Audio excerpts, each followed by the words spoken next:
Hello, my name is Andrew Keane. Welcome to Keane on America, the daily interview show about the United States.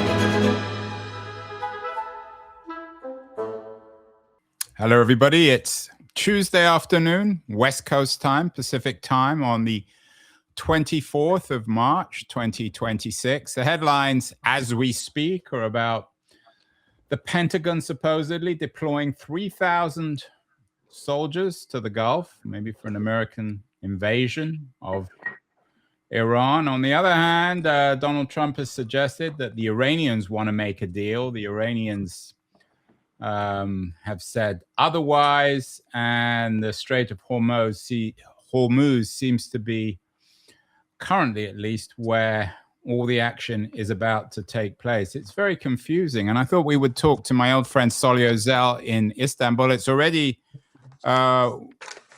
Wednesday, Soli. It's midnight, 1 minute past midnight. So you're a keen observer of all things Middle Eastern, especially when it comes to politics.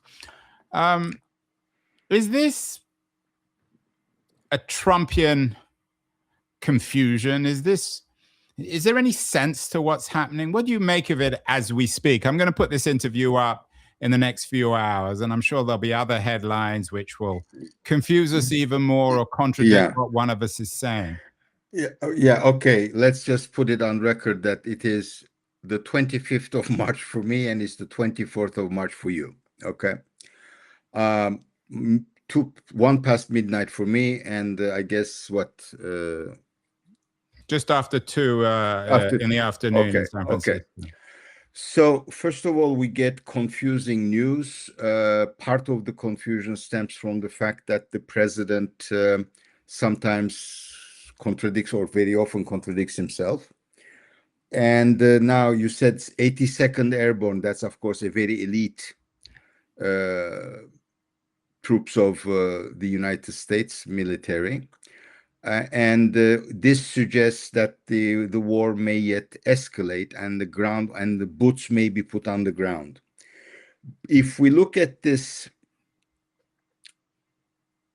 conflict now, one really wonders why the resort to war, which always has to be the last resort, was taken when the negotiations, based on the testimony of the Omani foreign minister and Jonathan Powell of Britain, were actually going the America's way.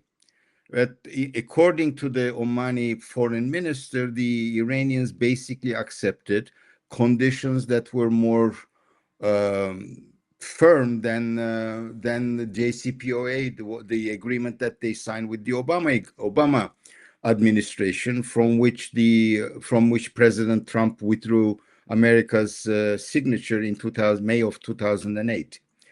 And there is also a lot of debate in the States, as I try to follow, as to who convinced the president that that was the best thing to do. Was it the Venezuela success in a few hours, decapitated, and the regime then made its peace with the United States and basically doing whatever is being asked? Or was it the Israelis, especially the Israeli prime minister, who convinced the president that this would be, again, an easy thing to do, and that it would be over immediately, just like in Venezuela, if you decapitated the system? Didn't his advisors tell him that Venezuela and Iran may have nothing in common, that the Iranian regime was a far more institutionalized and far more rooted regime, in spite of the fact that it is also an enemy of a big chunk of its own population, which it massacred in mid-January? So when I look at this, I don't see why war was a necessity, and that's why I guess many people call it a war of choice. And so far, the picture is that Iran has, first of all, escalation control. And secondly, Iran is in a position where if the regime doesn't lose, it wins. And thirdly, if this thing continues on this path and the Iranian regime remains in place, then you will have an emboldened, very autocratic regime in place in Iran, and the entire climate of the Gulf will have changed, certainly for the worse, for the Gulf Arab countries. The US will not have accomplished what it presumably sought to do, although we don't exactly know what the goals were at the beginning of the war. The political goals were never really particularly well articulated. And then whether or what the Israelis will do, who also wanted to not just decapitate the regime, but basically bring down the regime. And if that would then lead Iran to become more chaotic and therefore without order, I don't think the Israelis particularly cared about that either. And well, let's leave. I want to come to the Israelis in a second, okay. But you've noted that most people seem to suggest that the Americans were getting somewhere with the Iranians in these pre-war talks. So should we assume, for whatever Trump says about Iran wanting to make a deal, that there is likely to be an intensification of the war, and that all these soldiers now being amassed by the US are one way or the other going to end up somewhere in Iran? Again, it's very difficult to call. Remember that President Trump gave an ultimatum, and he said, if in 48 hours you don't relent, we will start, if the Strait of Hormuz is not open, we will start bombarding your civilian infrastructure, basically. And then a few hours before the time was up, he said, oh no, we're talking with the top guy in Iran and we're very close to an agreement. And of course, they have accepted everything that I asked them to do. And the Iranians said, no, there is no such thing. I don't know what the truth is personally. But what do you, none of us do, maybe even Trump, but what's your sense? My sense is I mean, I understand, for instance, that Omani, Egyptian, and the Turkish foreign ministers are very active trying to find a common ground so that we can avoid a ground war. And they may have been successful in getting President Trump to give that 5-day respite, if you will. But then at the same time, 82nd Airborne is coming. There are other troops that are coming. There are ships that are coming. And that suggests it. I mean, the least that this suggests is the US want to put more pressure on the Iranian regime to come to terms with it by putting on the ground troops that are battle tested and they can do special tasks and all of that. And at worst, yes, the president is ready to actually engage in a ground war, maybe not in the main land of Iran, but in Harg Island, where military installations were bombed, but not the oil refineries, to the best of my knowledge. Soli, you're in Istanbul right now. You're very well connected. Turkish diplomats have been intimately involved, furiously involved in these negotiations over the last few days, as you suggested, alongside Omani, Qatari, Saudi diplomats. Is there, I know you can't speak on behalf of all diplomats in Istanbul, but is there a sense there that the Americans might not want a deal and that all this diplomatic activity is just a smokescreen for, at some point, an American intervention?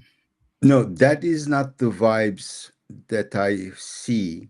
I haven't seen anything to the contrary. I mean, I have no doubt that all those three countries are genuinely seeking to reach some kind of accommodation. No, but I'm I not haven't. doubting. I'm Yeah, not I doubting understand. the No, no, I Turks or haven't the seen. or the Omanis. I haven't seen anything to indicate that it certainly the Turkish side believes the Americans are not sincere in finding an accommodation. I must say, by the way, as of today, the Iranians cut all gas to Turkey.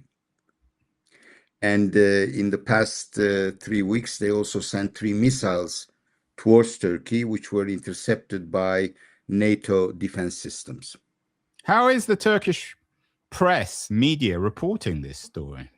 I know it's probably not a single narrative, but what's the sense there in the street? There are many voices, but the main thing is most sane people in this country do not want Turkey to be part of this war.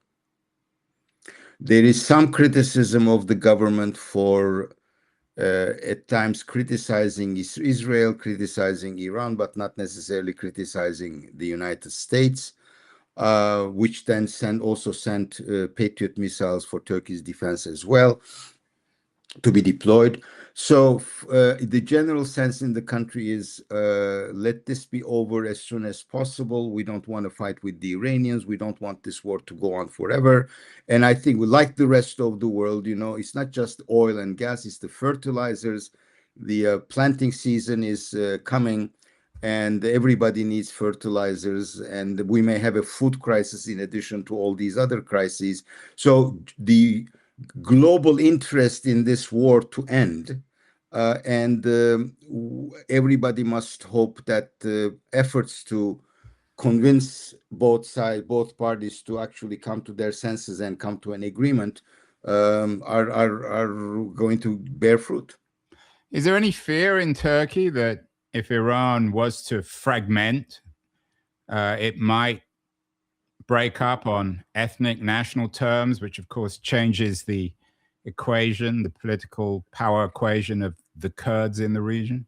Yeah, I mean, the Kurdish thing was talked about in the first week of the war, and then the president said that he was not interested in that. There is always talk of Iranian Kurds being armed and, ready to rebel and all of that. That is part of the discussion in here.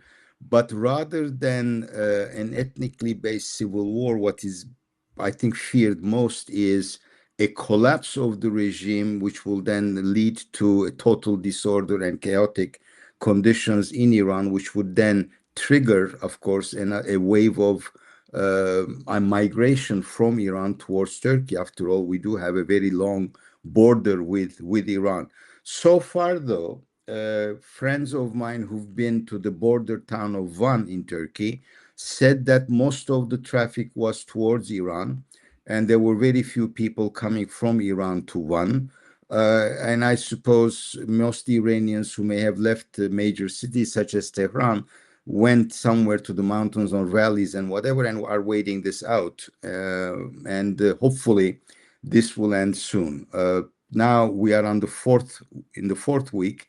The president said 4 to 6 weeks. Will this last for another 2 weeks? We'll see. Soli, you and I first met more than 40 years ago. We both studied politics at UC Berkeley. We were TAs in a class about the Arab-Israeli conflict. Of course, this is a two-front war, or maybe a parallel war, Israel in the Lebanon and Israel's participation with the Americans in the war on the invasion, the bombing of Iran. Are there two narratives here when it comes to Israel? You're a veteran analyst of Israeli behavior in the region, in Lebanon and elsewhere. I mean, I don't know. I mean, what I read is that the interests of the U.S. and Israel, which may not have been identical to begin with, are diverging. On the other hand, I don't see the United States basically saying anything about what Israel does in Lebanon. And what Israel seems to be doing in Lebanon, or at least the declared goal of the defense minister of Israel, Mr. Israel Katz, is to basically either depopulate or occupy South Lebanon all the way to Litani River. 1 million people, to the best of my knowledge, are now on the roads. That's a fifth of Lebanon's population. And I understand that the southern neighborhoods of Beirut, which are populated mainly, not exclusively, but mainly by Shia who are supporters of Hezbollah, are being bombarded every night, and the drones are up and above 24 hours a day, 7 days a week. So that's the situation, and I think the Lebanese government is also trying to take a stronger position vis-a-vis Hezbollah too. And Hezbollah, I suppose, cannot get weapons or material or money from Iran under the existing circumstances. So the Lebanese theater is also a very important one, and I'm not sure that after this devastation, I'm not sure that Israel will get everything that it wants after this devastation, but this may very well destabilize Lebanon, which was trying very hard to actually get its act together. Well, there's no doubt it's going to destabilize or already deeply destabilized regime. Before we went live, you mentioned to me that you thought, in a sense, history is repeating itself, that this is another version of the 1956 Suez crisis in which the British and the French were humiliated, and it marked the end of a chapter in the international politics of the region. When we stand back, I mean, it's obviously very hard to know what's going to happen in the next hour or tomorrow, let alone in the next weeks or months. But as we stand back, Soli, is there something about what's happening now in Iran?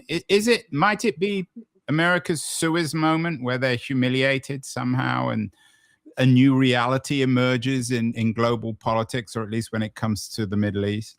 Many people make references to the Suez War. There are similarities, but there are also important differences. To begin with, Britain and France were two spent forces that did not accept that they were spent forces, and they thought that they still had a go to protect their interests in the Middle East as they see fit. And they made an agreement with Israel, and they came up with this plan whereby Israel would attack Egypt, and Britain and France would intervene in order to bring calm. And all of that was because Jamal Abdel Nasser, who was an important leader of Arab nationalism, was an important leader of the Third Worldist movement, nationalized the Suez Canal. Okay. And ultimately, President Eisenhower told the big countries to basically stop, and told the Israelis to actually get out of the Sinai Peninsula, which they occupied immediately when the war has begun. The difference is, so, I mean, if you will, two imperial powers, as you said, were humiliated and all that. The difference is there were two major powers, real powers of the time, that were ready to take their place in the region and compete with one another to actually align themselves with important actors in the region. And that was the US and the Soviet Union. If we take this to be the US's Suez moment, in that it makes a move and doesn't get what it really wants, there is really no other major power that can take over from the United States. It still remains the most important actor for the region, but of course with diminished,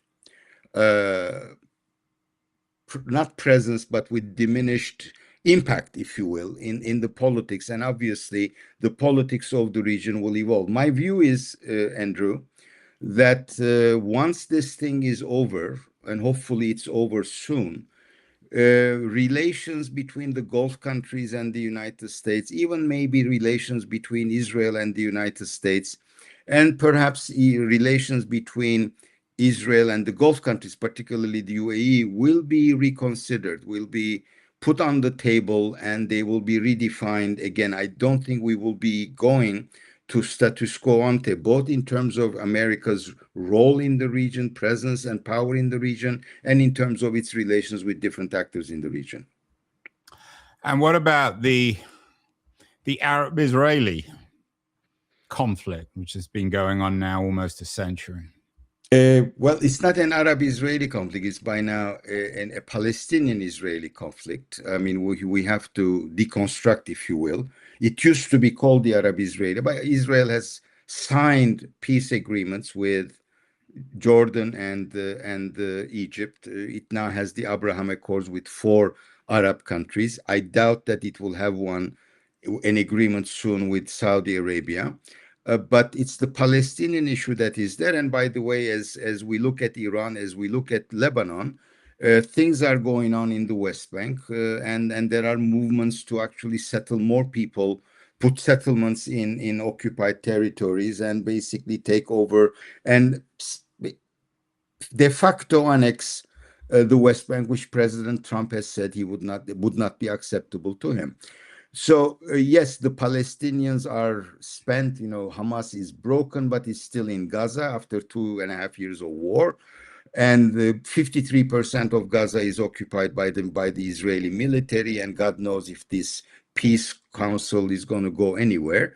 That issue will remain there, and so long as the Palestinians remain in place, this issue is going to continue to be an important issue, especially for Arab publics. And after what had happened, my view is that the Arab countries will also be very reticent to truly have normalized relations with Israel. Anyway, with the peace with both Jordan and Egypt were basically cold pieces. What about the other great powers? I mean, the Western European interest, obviously China and Russia as well. How is this playing out, Soli? It appears that the Russians, who are very happy that the oil prices have gone up because of this war.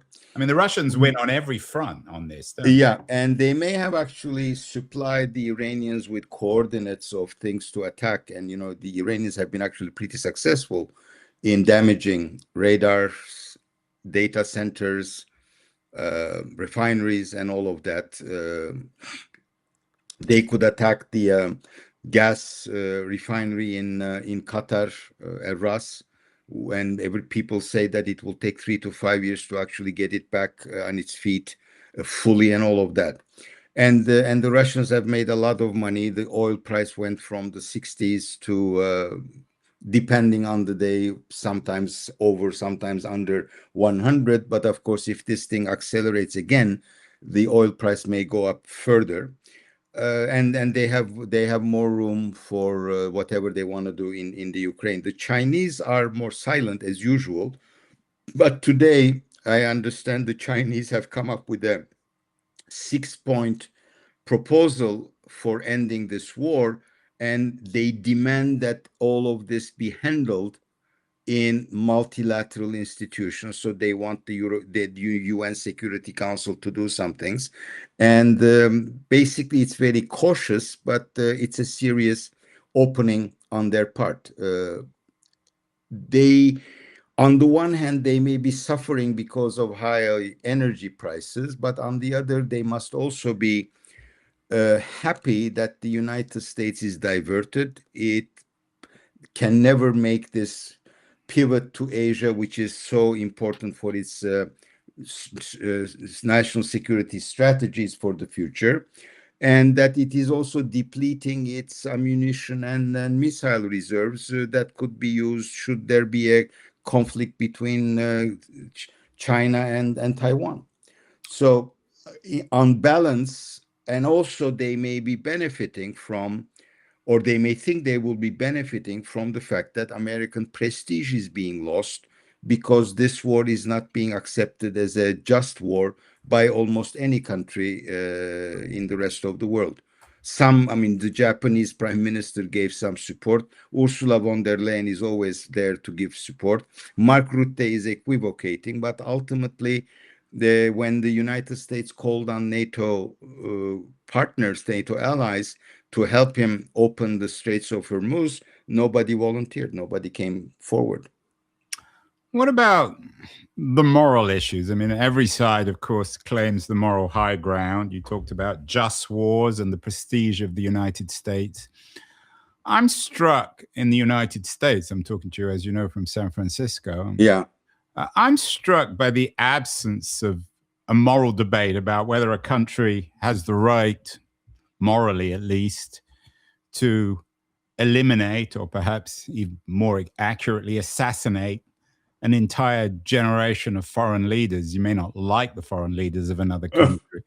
I can't think of another moment in history where this has happened. Are you struck with this? And are people talking about this in Istanbul or around outside the United States? The what some people see at least as the injustice of all this. I mean, definitely in Turkey, this is a topic, and I try to follow world media as much as I can as well. And most of the commentary is very critical of this war in terms of international law. And it is also very critical of it in terms of this decapitation strategy, if you will, which if the intent was that with decapitation, you would have a regime on its knees begging to make a deal under any circumstances ready to accept every condition, that's not happening, not now. And whether or not it will happen in the future, I have my doubts about. Therefore, it also didn't work. And of course, this opens, I mean, decapitating your enemies took place inside domestic politics very often. But if you do start doing this in international relations, which was a red line that should not ever been crossed, it opens another Pandora's box. That the debate in the United States does not include this element, maybe it will after the shock is over, is strange, is surprising, but maybe that'll come later on. So far, my understanding is the American debate is about preparedness, about whether or not Israel had undue influence on that decision that was made, that on the absence of clarity as to what the purpose of this war was, what the political goals were, and whether or not the president who at times suggests that he wants a way out, whether or not he will be able to find it. And with the moral issue takes the back seat, if you will.